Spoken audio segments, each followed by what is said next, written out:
नमस्कार, प्रणाम। मैं हूँ रीना शर्मा। तो आज मैं आप सभी के लिए एक महादेव गीत लेकर आई हूँ। पसंद आए तो लाइक शेयर जरूर कीजिएगा और मेरा कमेंट में बताइएगा कि आपको किस तरह के गीत चाहिए, तो मैं उसी प्रकार के गाऊंगी। तो आइए मैं सुनाती हूँ महादेव का एक गीत। किनका के शोभे मांगो में टीका है, मांगो में टीका है। किनका के शोभे जटाधारी, कृष्णा बसिया बजावे राधा खेले झूमरी। कृष्णा बसिया बजावे राधा खेले झूमरी। गौरी के शोभे मांगो में टीका है, मांगो में टीका।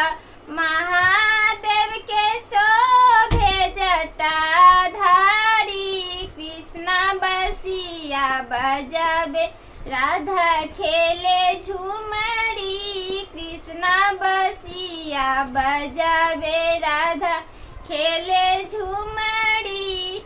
किनका के शोभे पाँव में पायल है, हाथों में कंगन है। किनका के शोभे जटाधारी, कृष्णा बसिया बजावे राधा खेले झूमरी। कृष्णा बसिया बजावे राधा खेले झूमरी।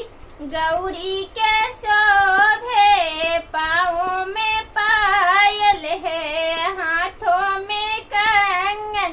महादेव के शोभे जटाधारी, कृष्णा बसिया बजावे राधा खेले झूमरी।